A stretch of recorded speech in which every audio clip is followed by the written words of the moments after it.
Hello, everyone. Thank you so much for joining us today on our first session of our spring webinar series. I just want to kind of give you guys a little housekeeping tips and some information as we go along. We certainly want this to be very enjoyable for everybody to participate. We want you to ask questions. We want you to find out about what is the Mississippi River Parkway Commission. I'm Norma Pruitt. I'm the pilot of the organization this year. We have a great group of wonderful folks and volunteers that work with us regularly in all of the various committee structures that we have. We will have question and answers sessions during today's presentation, but we also like to invite you to add any comments or questions that you would like to in our chat box. And then if you do have questions, you know, there are the reaction buttons at the very bottom of the screen. So if you don't mind tapping those reaction buttons, raising your hand, it allows our host to put those in order so that people can, you know, ask questions in the order that they come into us.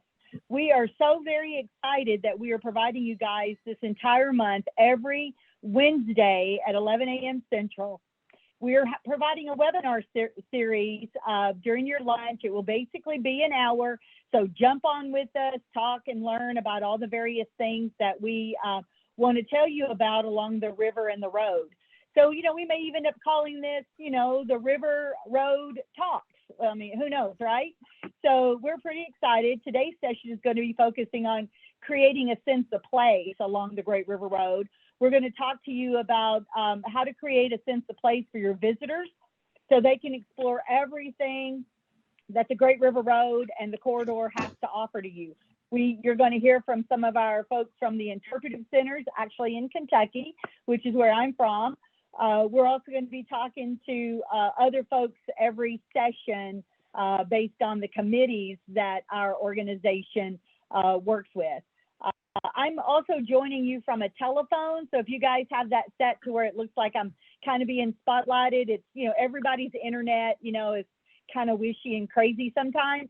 So just kind of disregard that. That is me on the phone. And I'm also trying to, you know, see you on the camera, on the video. We're going to talk to you about the marketing tools, our website, our social media channels. We're going to talk to you about the e-newsletters. We want to make sure that all of you guys have subscribed to those. And we've got a really great, exciting roundup today for you to hear from a very interesting young man. And I'd like to introduce him at this moment. We have John Annefson, who is joining us from Minnesota. He has worked a number of years in many capacities. He is currently the pilot pro tem of the MRPC. He's also co-chair of our committee, that's the Culture and Heritage Committee, that works very closely with all of the interpretive centers that are, you know, up and down the corridor. And I invite you to take a look at our website and discover what those are, who those are, who from your communities are on those committees. And we would like to invite you to be very much a part of our network. John has been researching and writing and speaking about the Upper Mississippi River for over 30 years. He has had spent the first half of his career in a federal agency with the U.S. Army Corps of Engineers as an historian and cultural resource program manager. And then he also has worked with the National Park Service as superintendent from 2014 to 2020. So now we have him able to work with various cruises. He is a guest speaker on those cruises and has published many books and publications. And he is just a delight to listen to as you're going to find out more information about our culture and heritage and a sense of place. So again, if you got any questions, grab them and put them in the chat for us, or hold on and we'll call on you later on in the program. Thank you again so much for joining us. John, please take over for us. Thanks, Norma. Thanks for that introduction. It's really great to be a part of this organization. And I'm looking not just for questions, I'm looking for ideas and suggestions and a lot of help from you all. So this is a working session and I hope to just tee it up as best I can. So my basic question for today's webinar is, how do we present our interpretive centers in our Great River Road communities to visitors in a way that excites and guides them to what matters most? We have to do both, the exciting and the guiding. We need to excite them, to draw them in, and we need to guide them to the best experiences. I've learned that some people can't see or connect to what matters without some help. I recognize that the Mississippi River Parkway Commission at the national and state levels, our CVBs and our interpretive centers work hard at exciting and guiding.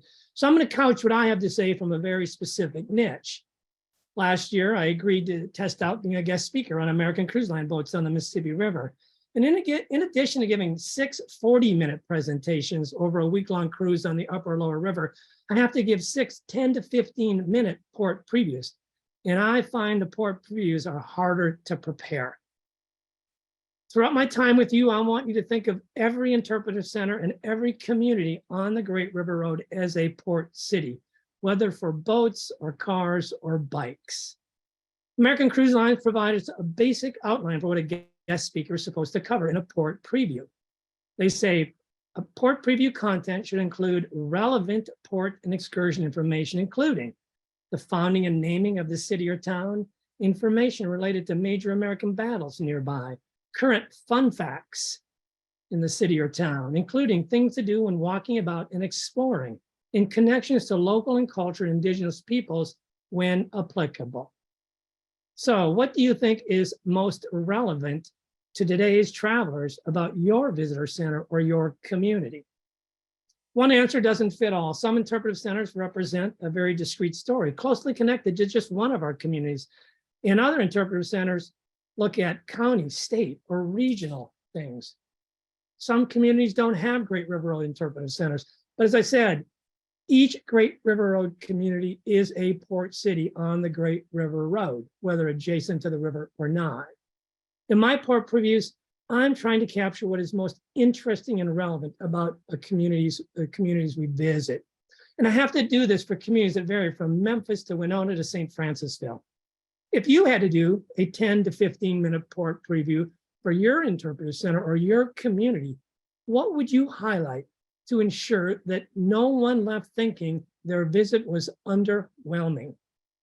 I heard people say just that after we stopped at a couple of communities last year. They told me they were underwhelmed by what they had seen and experienced. And I heard that again last month.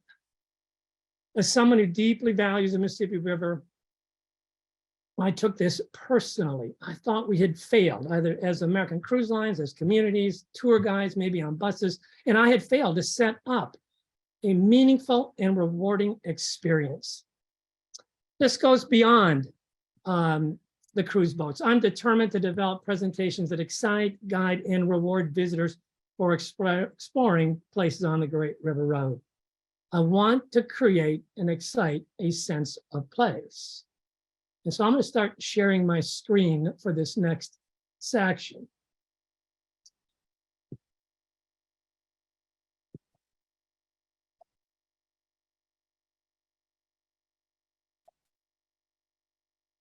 This quote by travel writer Pico Iyer provides the premise for what I have to say next.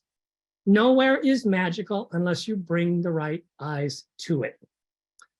My goal is to help people bring the right eyes to the Great River Road and the places we visit.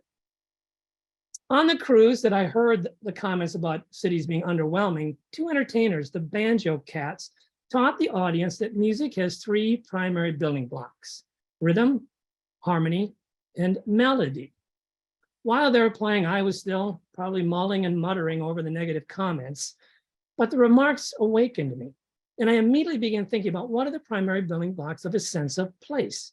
And I quickly wrote these down: story, tangible elements, and imagination. Story is about what happened at a specific place and time. Physical elements could be artifacts in a museum, or reconstructed forts like Fort Madison, or ruins, or buildings you can walk up to and through. This image of the bronze statues of Abraham Lincoln and Stephen Douglas recreates the last of the 7 debates for Illinois Senator in 1858, which took place in Alte. Looking at them, you can imagine the real debate that took place there. Like music, you can create a sense of place with an individual building block, but the most powerful compositions come from weaving them all together. So with my building blocks, I decided to go in search of a sense of place when we arrived in Alte. And I had committed to giving a short presentation that evening on what I found. So I had to find something and it had to be good. This was my starting point. The view upstream through the massive parking lot to the Argosy Casino, and it didn't look too promising. Fortunately, I didn't go into my foray without some clues as to what I might find. During a bus tour on a previous trip, I'd seen the Lovejoy Monument. It's a tribute to Elijah Lovejoy, who was murdered in 1837 while defending his printing press against a pro-slavery mob. The first stop on my mini sojourn was the Lincoln Lofts. I encountered a woman who was watering plants outside the State Street Market. It's a cute little restaurant, and she invited me in. I told her I was just walking around looking for a sense of place and that I was a guest speaker and historian on American Cruise Lines. And then she stopped me cold. She told me that Abraham Lincoln had either met or proposed to Mary Ann Todd at the Lincoln Lofts. My newly found guide took me through the restaurant to their outdoor seating area and pointed out some ruins across the street. It expanded and deepened the story. I walked around the block to check them out.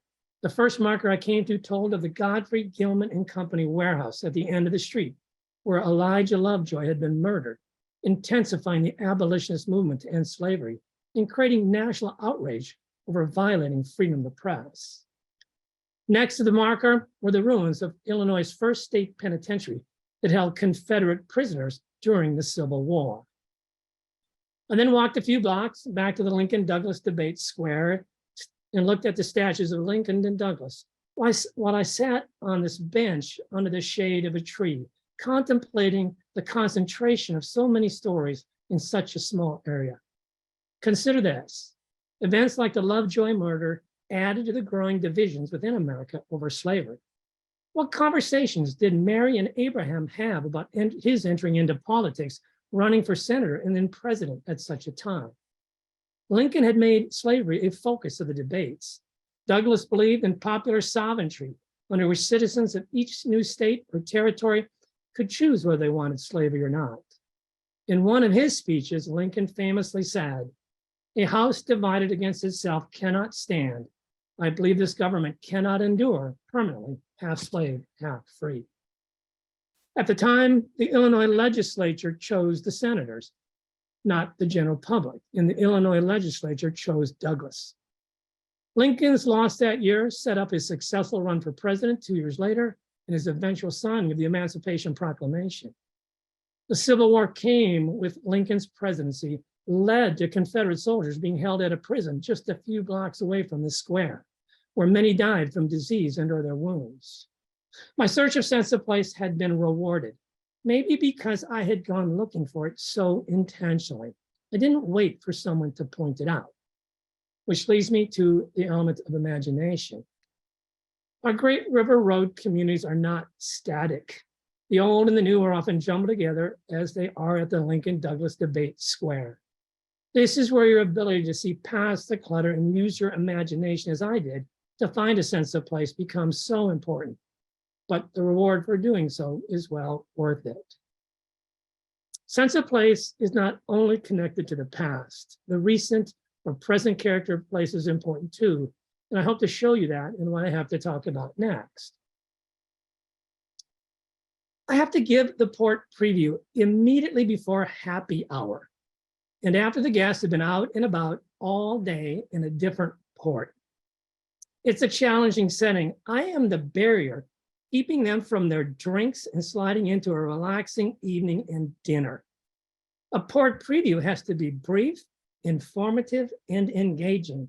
It has to get them excited for the next day when their minds are all focused on the next few hours. So I'm going to run through a port preview for Winona, Minnesota that I've developed.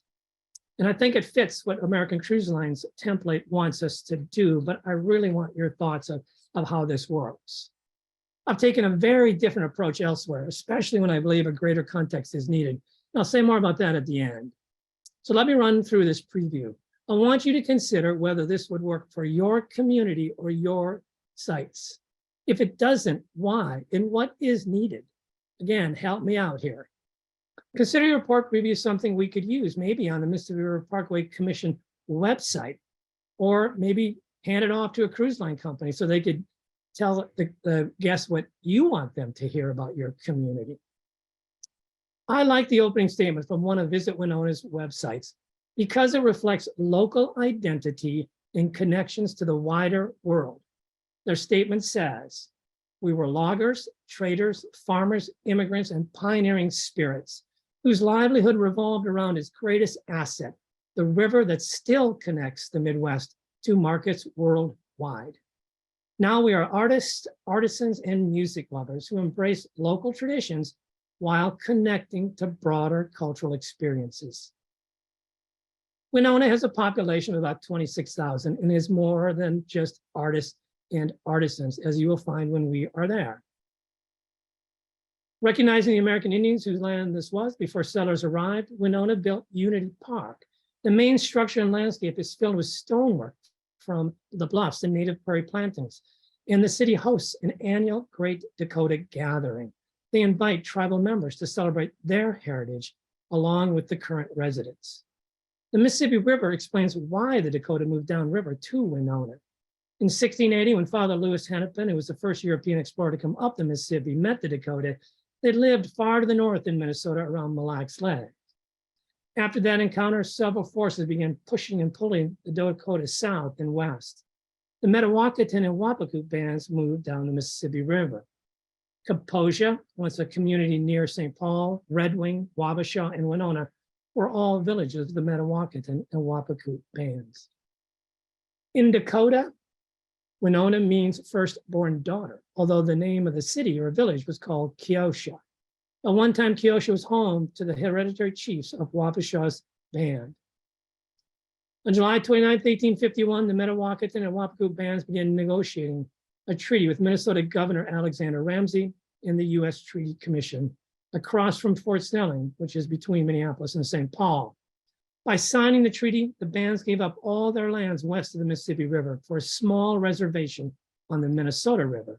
And the bands would return to this site 11 years later, following the U.S.-Dakota conflict, to be in a prison camp below the fort.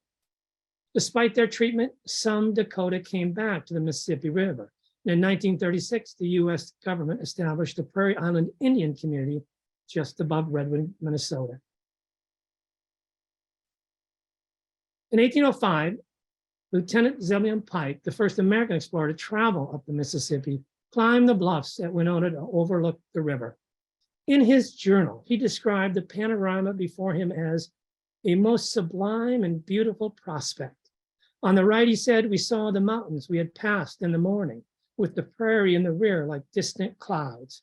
On the left and at our feet was the valley through which the Mississippi wound itself by numerous channels, forming beautiful islands as far as the eye could embrace the scene. He was so enraptured with the view that he proclaimed, it was a prospect altogether so variegated and romantic that a man may scarcely expect to enjoy such but twice or thrice in the course of his life. Take the tour of Garvin Heights if you want to understand what he meant. Following the Treaty of Mendota in 1851, American and European immigrants began settling Winona, laying out town lots in 1852 and 1853. As it grew, Winona, like most upper river towns, relied on lumber to fuel their economy. By one account, in the 1850s, Winona had 10 sawmills, 2,000 loggers, and 1,500 mill hands. Steamboats pushed lumber rafts like these to many river towns. According to the Winona Daily News, in 1892, at the height of the lumber era, Winona mills would turn out 148 million board feet of lumber and 89 million shingles, and laid a plausible claim to being the preeminent sawmilling center of the world. Lumber mills in Minneapolis would have disputed that claim, but the importance is that lumber was critical to communities all up and down the upper Mississippi River. And as settlers began farming the prairies beyond the bluffs, the river became essential to exporting their crops. By 1858, Winona boasted that it was the fourth largest wheat market in the United States. Many historic buildings in Winona are tied to the lumber trade and the people who profited from it. If you want to walk around Winona, you can get a map like this of the downtown area. To learn more, you should visit the Winona County Historical Society, which has artifacts and exhibits on the lumber industry and much more. It is one of two Great River Road Interpretive Centers in Winona. I have to call out an iconic geologic and human sculpted landmark in Winona. It is called Sugarloaf and is a bluff topped by Rock Pinnacle. The name Sugarloaf comes from the loaves that sugar used to be packaged in. The bluff stands about 500 feet above downtown Winona, and the pinnacle rises about 85 feet above the remaining bluff. The pinnacle resulted from the quarrying of the bluff's limestone cap. The limestone was then used for Winona's sidewalks and stone buildings, and also crushed for lime that was used in cement. And two brothers, John and Stephen O'Day, owned and mined it. After an 1862 fire destroyed 90% of the downtown, many of the builders started shifting to stone for their construction. And quarry operations would end in 1887. Before the O'Days mined it, the bluff was a rounded half dome like many others along the upper river. The Dakota Indian story has it that the bluff mirrored Chief Wabashaw's cap. The top layer of limestone apparently had a red appearance, and Wabashaw wore a red cap. Another legend refers to a mythological dispute at Red Wing, in which a single bluff split into Barn Bluff, which remained at Red Wing, and Sugarloaf, which then moved down its present site at Winona. As you tour the streets and buildings of Winona, look for evidence of the limestone from Sugarloaf. Some of the first immigrants to Winona came from a northern region of Poland known as Kashubia, beginning in 1855.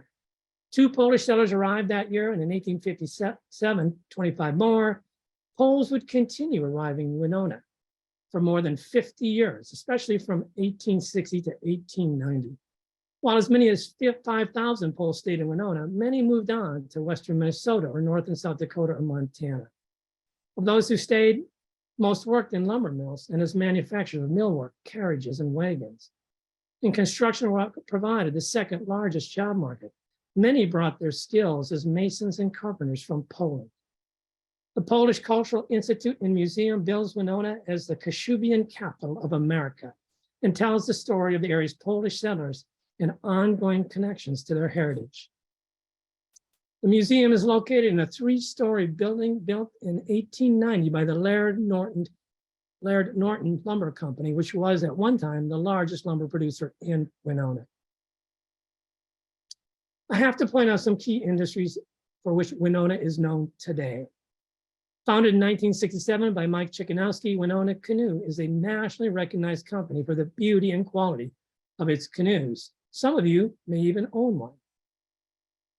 The original 7-building Watkins headquarters in Winona is on the National Register of Historic Places as the J.R. Watkins Medical Company Complex for having national significance under the themes of architecture, commerce, and industry.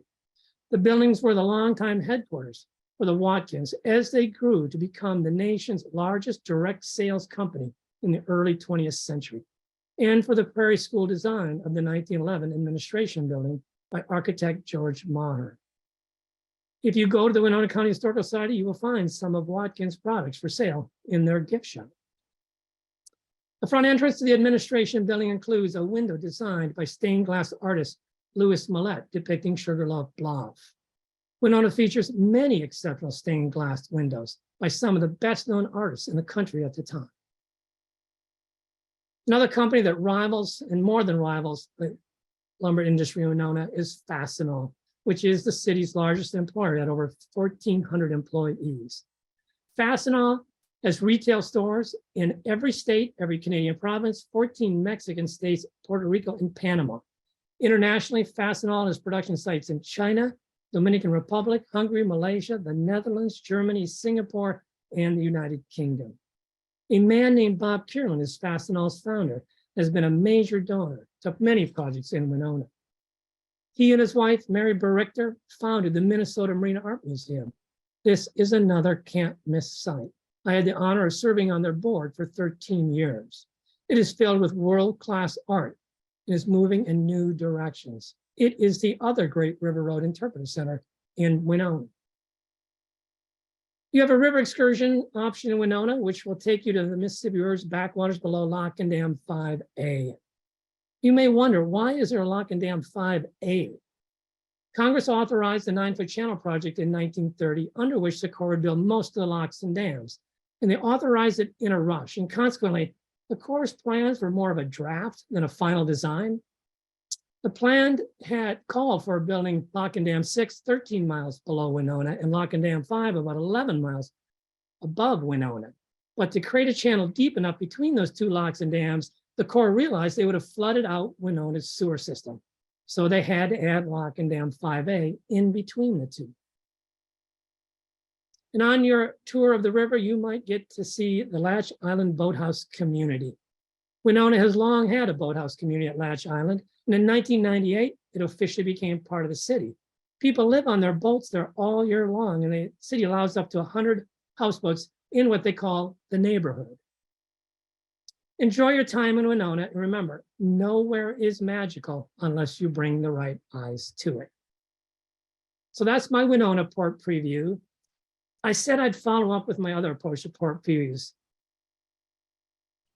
On my lower Mississippi River trips, we visit Natchez, St. Francisville, Hummus House, and Oak Alley, where guests experience the wealth of cotton and sugar planters who relied on slave labor.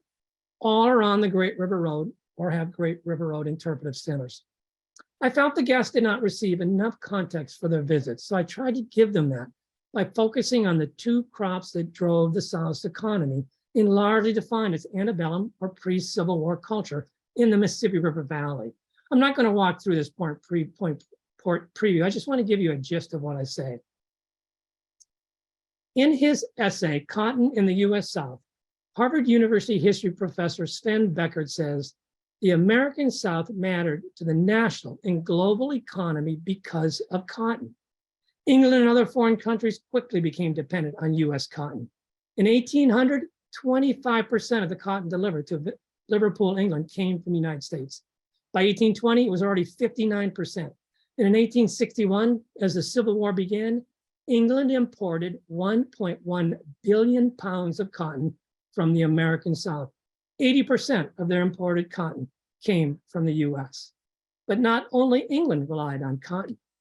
By the late 1850s, the southern states accounted for 77% of the 800 million pounds spun in or used in France, 60% of the 150 million pounds in Germany, 92% of the 102 million pounds consumed in Russia. Add England to this totals, and it's over 2 billion pounds of US cotton. As this graph illustrates, cotton share of all US exports accelerated from 7 to 57% between 1800 and 1860. The University of Oregon study declares, never before or since has a single commodity so dominated the American economy. And the vast majority of that commodity was being produced with slave labor. In the South, the plantations of the Yazoo Mississippi River Delta produced the most.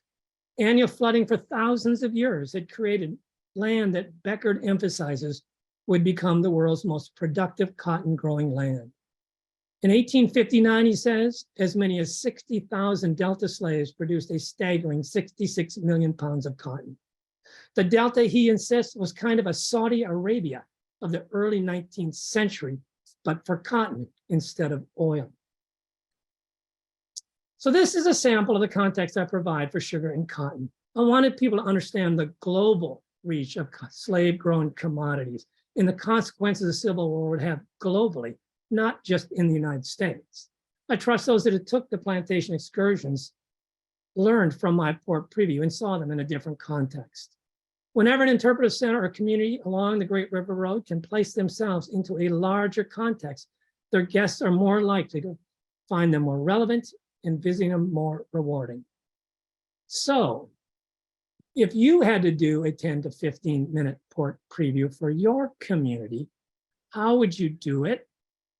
Even if you had to only do an outline, what themes and key highlights would you choose to excite, guide, and reward your visitors? And I am really looking forward to your comments. So I'm going to stop sharing and I'm going to end my show. And I want to hear your thoughts of how we can do better port previews. Can we get them to the cruise line companies so they can do them better? We put them on our website. I'm really interested in your comments and thoughts. So thanks.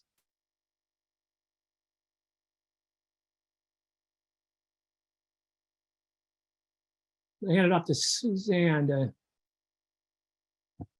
Uh, mark. thank you, John, for that.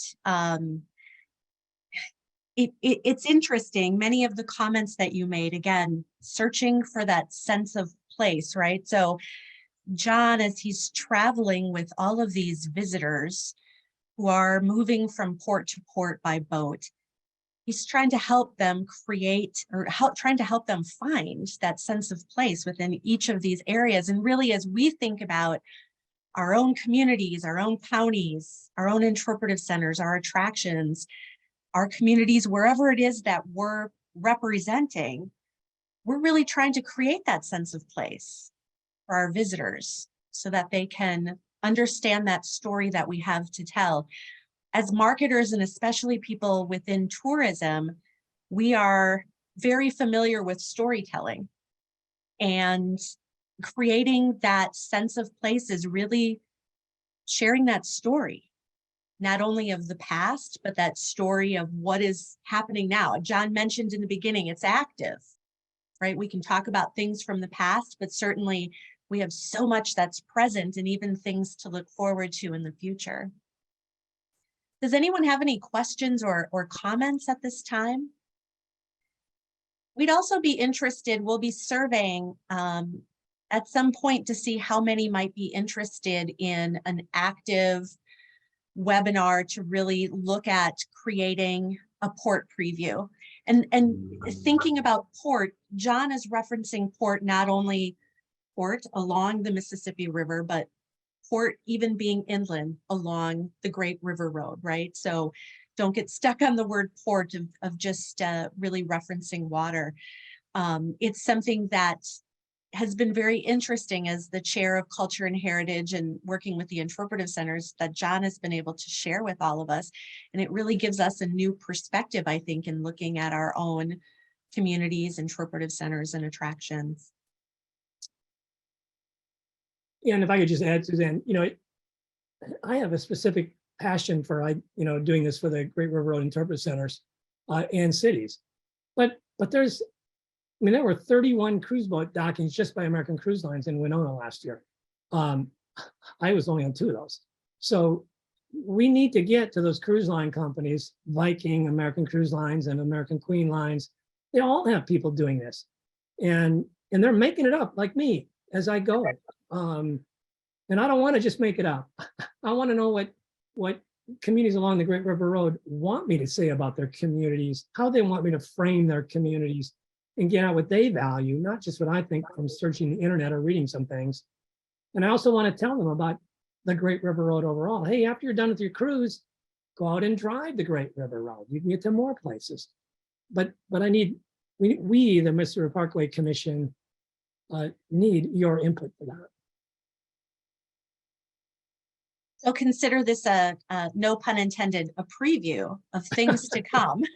Yes. As we continue this conversation of searching, creating, developing that sense of place, and being able to share it with visitors. In this case, a captive audience aboard a cruise ship, but think again about all of the traffic along the Great River Road, within our communities, within the counties and parishes that border the Great River Road, and all of those people that are looking to explore and looking to find a reason to come back or something to share with others. So thank you very much, John. Yep. And certainly if you think of any questions as we continue on today, we'll have another Q&A at the end of today's session. I'm excited Dan, I got a question if you don't mind. I'm curious, John, this was very interesting, and I really do appreciate, seeing it from your perspective, because you understand what the Mississippi River Parkway Commission is, and you're working that, through the cruises, and then you're also bringing that to light for the communities. I mean, this information and this experience is really, I think, very helpful for all of us. As you are talking to the folks and you're giving your presentation, are they all captivated on the boat and they have not yet gotten off at any of their excursions or any of their ports? And then if so, do you have an opportunity to provide to them? We've got this wonderful map that, it really just kind of lays it all out on the entire Mississippi River and the Great River Road corridor. Are you able to have that available as a showpiece, or even maybe a box of those maps that you can give out to those folks that are on the cruise with you? Well, on that question, on the boats I've been on, there's usually a Great River Road map. I've been surprised, and I usually bring some with just in case someone asks for one. What the way the port previews is, you get on the boat, and I give these bigger lectures which set up context for the whole river. But then in the evening, like say I'm in Winona, and our next stop is Dubuque. So after everybody gets back on the boat after all their tours and are being out and about in the town and visiting our interpreter centers, we start cruising down to Dubuque. And I then give a port preview for Dubuque. So, but they've just come back in. Like I said, it's at 5 o'clock, happy hour starts at 5:30. And I sometimes come on like a quarter after 5. And so they're focused on happy hour. The room is just alive, and maybe some have their drinks already, but I have 15 minutes to introduce them to the next community and the next port. And I feel it's got to be much better and more compelling than I've been doing. Well, that's very interesting. And I know Lisa here on your chat box says that was a great presentation. I very much agree with her. And then also Roger, thank you so much, Roger, from Clayton County, Iowa. He says, I guess I would like some examples of the port logistics, especially in rural areas. Gutenberg, Iowa has a port, but not sure how much it's used. So that's interesting, Roger. Thank you. Do you have any comments there, John? We're finding more and more cruise boats are doing the Mississippi River. American Cruise Line has new boats on the upper river this year. So they're going to be doing more cruises. Viking is up here. Mississippi Queen Lines is up here. I think these are going to just keep increasing, and they go to many of the same ports, but they also go to different ports. And so I think they're looking for new experiences, and it's just a question of how do communities position themselves, take advantage of that increasing number of cruise lines. But again, driving gives you more access to more places. So let's get them excited on the cruise boats about traveling the Great River Road. I think that's very important. I think you have David that has a question. Yeah, hi. I met everyone back at the meeting in Memphis. This is David Perkins. I'm an associate professor of geography at Missouri State University. And John, that was a great presentation. I thought it really just hit home a lot of things there. And as a geographer, I appreciate the sense of place and looking at everything. I just wanted to throw out a few, I don't know, maybe ideas or comments here. As a geographer, I use a lot of maps, and I think everyone's very compelled with the the app that y'all have to kind of help locate along the Great River Road. Thinking about those places that you're describing at the ports, and having maps so guests can orient themselves, I think kind of draws people into the the lay of the land, the look of the area as well. And so that's a really nice thing there. I think that would be helpful, possibly to pull everyone in. Another thing is, as was said earlier, I do a lot of tourism development work, and a few years ago I was at the Destinations International meeting in St. Louis, and one of the things that they emphasized for repeat visitors, and my thought of this is pulling people to drive the road after they've maybe done the cruise as sort of a touch point, is really looking at the community today. People want to visit with the people, they want to experience the local people that are there. And one of the key things that was said is strong communities, incite tourism, right? And so if people perceive it as a fun place that people like to live, that's a nice community, they will want to go back and experience that, rather than maybe just seeing a few sites. They want to experience the place. And so, just thinking about having that serve as a gateway, maybe connections to local people or stories or what have you, could be a really good thing. And just kind of a shameless plug here, I'm going to post in the chat box. I had a grad student recently. We did some research on the Great River Road, and I got a publication looking at the Great River Road in Missouri. I've got another one coming out soon of the Great River Road in its entirety, but we look at demographic trends today to kind of see if they connect with tourism. And I don't have time to get into it now, but I'll share that in the chat box. But thanks so much, everyone. It's good to see you all, and appreciate the talk today. It sounds Thank like you, David could do David. it. comments. That was great. Yeah, I was saying, I think we got a future presenter. Happy to do that. Yeah. Let me know Yeah, when the I cruise line's really ready. would No, thank you so much for those. That's what I'm looking for is I love constructive criticism or constructive insights, and that's just what you've offered. Thank you. Which is also a great segue because Ann Geiger also over here in the chat box says that she would like to see more of a casual presentation.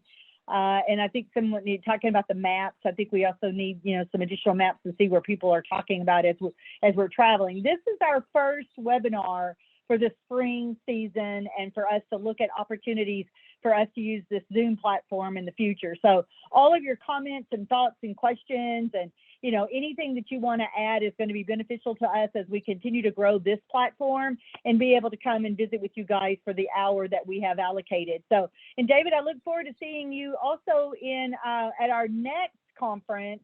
Hopefully you're going to be able to join us coming up in the fall of this year. You'll find out more about that information as we go along.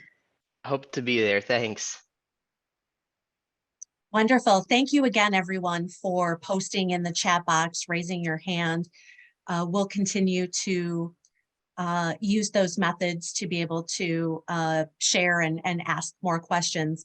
For now, we're going to continue on, and I'm excited to introduce to you Cindy Lynch, who is the park manager at one of our interpretive centers in Kentucky, the Columbus Belmont State Park.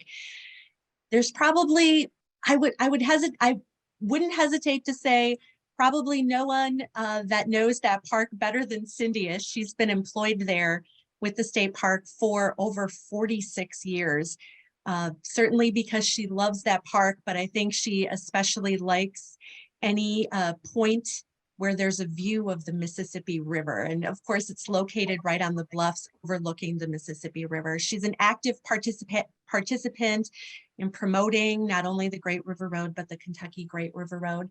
And she's joining us today. Thanks, Cindy. Hi, everyone. I'd just like to thank you first for allowing me to participate and to boast about our beautiful site. In case it looks as if I'm wandering, I'm sorry. I've got two screens. One I'm seeing you all on, and the other you are seeing me. So it's kind of hard to focus on what I'm looking at here. But we are so pleased to be involved with the MRPC, the Great River Road. It's such a marketing tool that we would not have if it wasn't for that. And I'll give a plug here to Norma. She's been a friend of mine for a long time. She is a cheerleader and always gives 110% and marketing everyone on the 10 states, as well as right here in her home area at Columbus Belmont. But I thought I'd tell you a little bit about Columbus Belmont State Park. We sit high on the bluffs overlooking the Mississippi River. We had 160 acres of rolling grounds and hiking trails.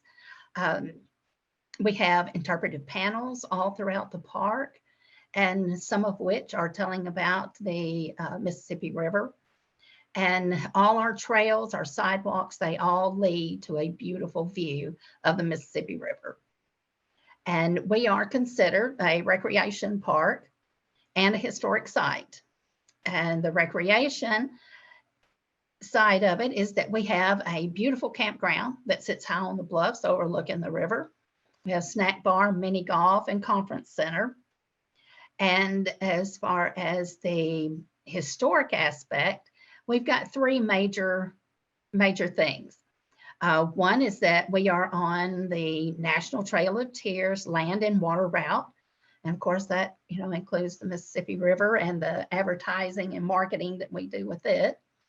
The Civil War, this site was a Confederate stronghold. They built the fortifications here. We're here about 6 months and evacuated. And then the Union Army came in and took over, and they were here until well after the war.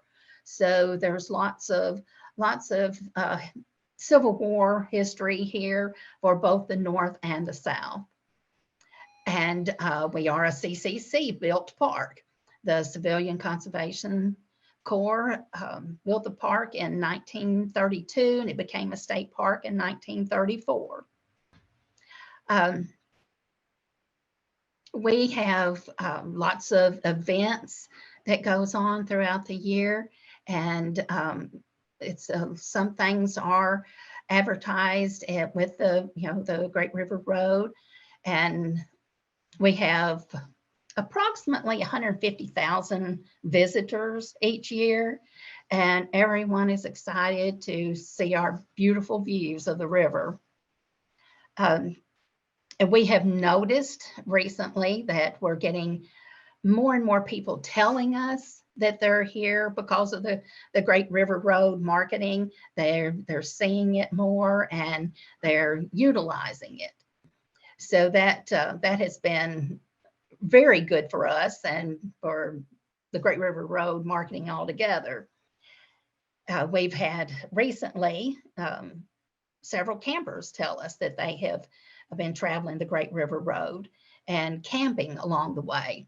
So that's been pretty interesting. And of course, most will do half of it at one time and then come back and do half of it later. But those things, really excite us to know that people are paying attention to the Great River Road and the MRPC.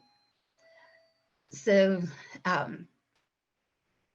I can't think of too much more I can tell you in the short period of time, but I would like to include that just 20 miles from us is another interpretive center. It is Wycliffe Mound State Historic Site, and it's an ancient Indian archaeologist site, and it's very unique to Kentucky. So it's when you're visiting here, you would always want to make a stop there as well. And we try to cross market with each other so that everyone in that aspect knows about us, and everyone that's Trail of Tears, Civil War, then they will see that there's other options here nearby as well. Thank you so much, Cindy. Does anyone have any questions for Cindy at this time? Thank you for sharing. We really do appreciate it. And everything that Cindy just mentioned really is a good segue into the next part of what I'd like to share with you. And that's really talking about the different marketing channels and ways that you can cross promote within our network of interpretive centers and our communities. It goes hand in hand. What Cindy just mentioned in promoting the interpretive center just down the street from her and other trails and attractions within the area, it's exactly what we're trying to do here. So hopefully I can maybe remind you of some of the Great River Road marketing tools that are available.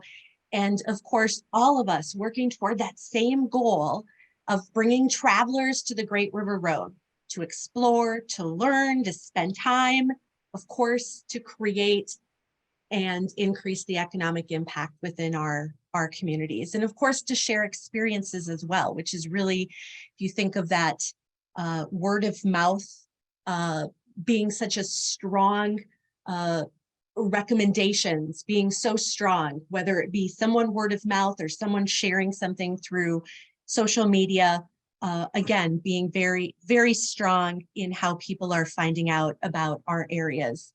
So very briefly in the last few minutes here, I'm just, again, going to overview some of the different tools that are available. Hopefully you're tapping into them. And if not, this will serve as a reminder for you.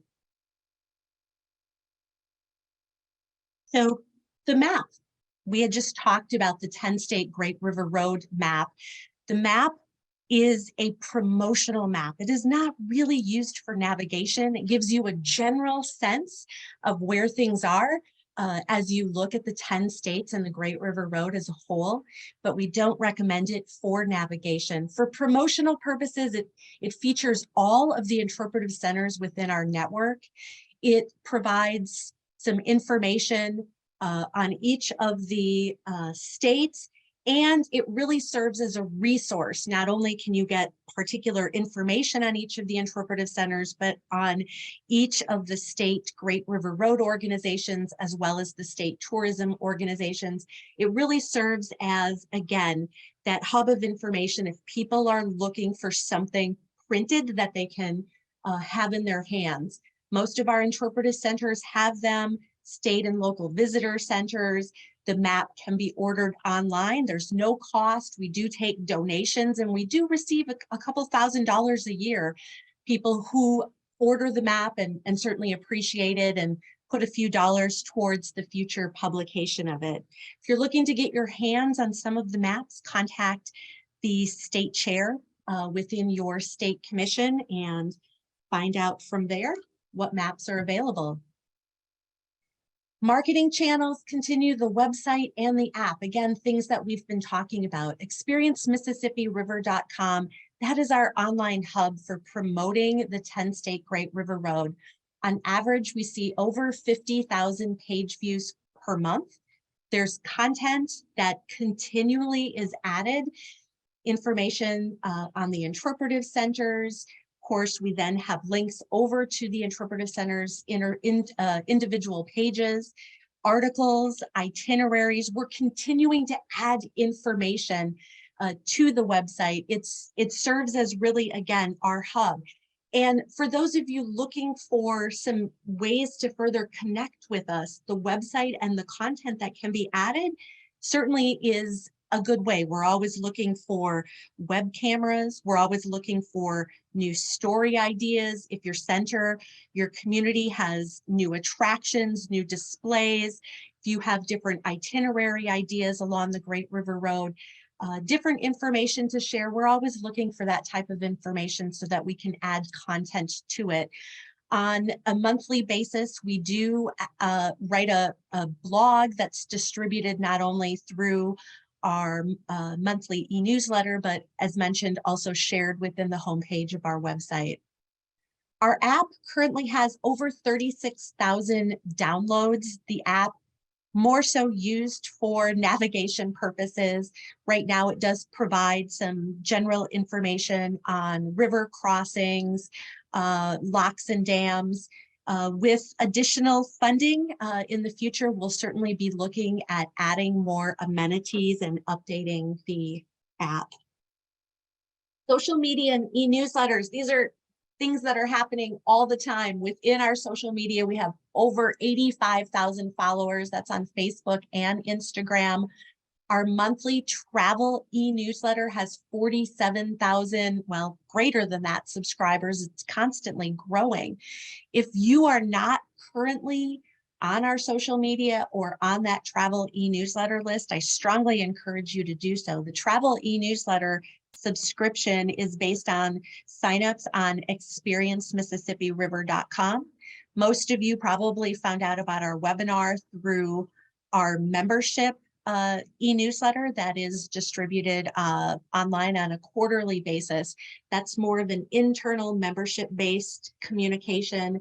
The travel e-newsletter is really focused on providing visitors, prospective, current visitors with information on the 10 states. And again, coming back to content, so much of what you'll share with us is what we'll be using in putting together content on the travel e-newsletters as well as within our social media. We create content calendars on a quarterly or seasonal basis. So information that you have to share, certainly get that information over to us for consideration. Public relations and promotions, these are ongoing.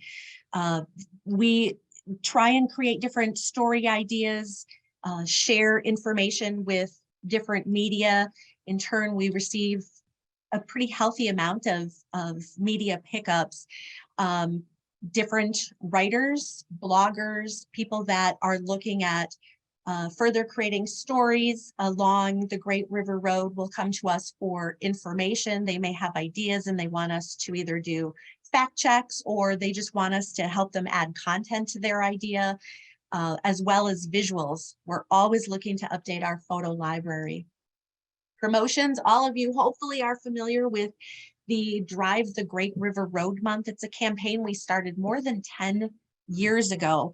We believe that driving the Great River Road any time of year really provides an enjoyable experience. But we selected the month of September really as our opportunity to highlight all of the different colors, tastes, history, culture that can be experienced from the 10 states. And we've been really successful in being able to build quite a bit of media attention around the Drive the Great River Road Month.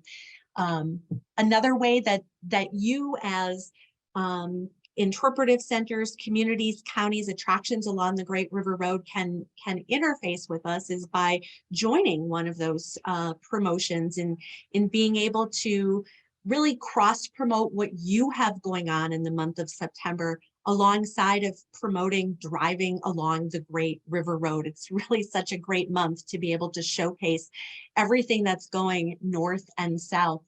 So much of really creating this sense of place, if you would, all of us coming together and then looking for ways how that we can really further share those stories and further cross promote what we have going on. As I mentioned, from the national office, we're really looking at this as a 10-state all-American road national scenic byway perspective. We partner with the state commissions, of which they do their own marketing. And of course, they partner with the counties and parishes and local communities along their routes. Really what we're looking for is really to strengthen that cross promotion that's happening across the 10 states. Sharing new content. This is a great way to be able to do it. Sharing with us photos, videos, as I mentioned earlier, if you have any webcams, people are always very interested in that. Participating in webinars such as this, as well as national meetings, committee meetings, state commission activities.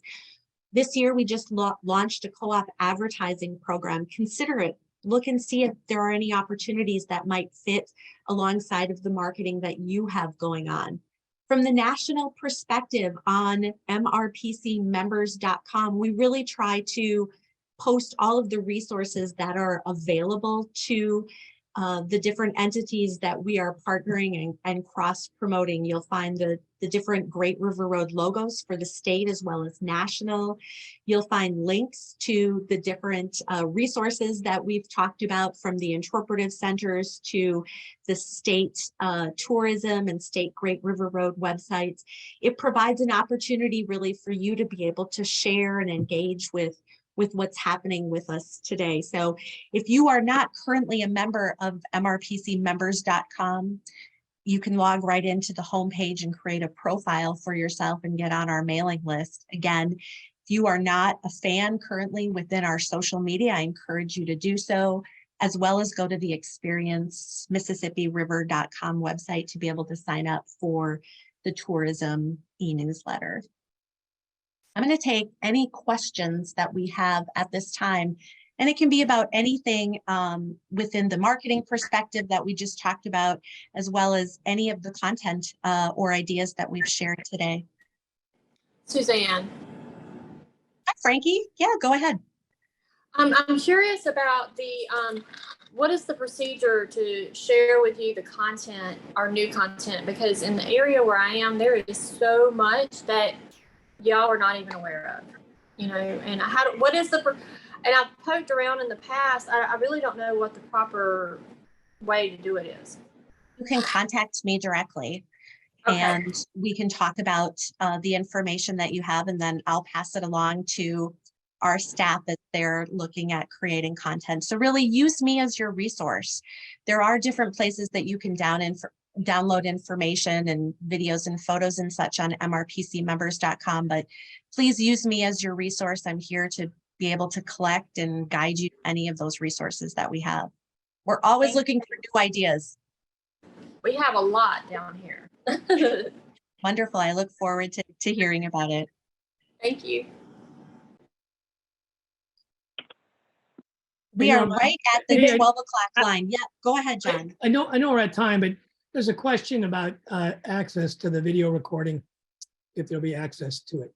Yes, we'll be posting all of the webinars on the members site, and we'll make that available. We'll let you know once it's posted. Suzanne, there's a couple of things that I would like to add before we get off, and I hear my clock ringing 12. So you guys hang on for just a second. There's three things I want to tell you about. One is that we have got a champion membership program, so that those of you that don't have any other way to participate or be a part of our family, then we want to invite you to be a part of that as being a champion member, and that would help you to be able to get more information, be able to join us as a technical member, and be able to participate with many of our committees. And then also we've launched a new store so that you can buy any kind of logo materials that we have available on our Redbubble store that's connected all through our website. And then lastly, Suzanne, the next meeting that we've got, the next webinar is next Tuesday, April the 11th at 11 a.m. Do you want to kind of give a little preview of what that title is going to be for next month? And we're going to get better at being able to present these. We're all just trying to kind of feel our way. Absolutely. So next Tuesday is really going to be a continuation of what we've talked about with the marketing. However, we, in addition, are going to highlight the summer campaign. And we're really excited to be able to launch the summer campaign. And I don't want to say too much about it. It's a little bit of a teaser, but participating in our webinar next week will give you information how to jump right in, be able to share your information, and be able to really highlight what you have going on during the upcoming summer tourism season. So make sure that you register the same place that you registered for this one. You can register for next week. So a continuation of marketing, highlighting the summer campaign along the Great River Road. And it's a new campaign. All right, well, we're gonna stick around. If there is anyone that has any additional questions and would like to chat with us, all of the presenters today will stay on and answer any of those questions. Otherwise, thank you so much, everyone, for participating in our first webinar of the spring. We look forward to seeing you next Tuesday, same time, same place. Thank you.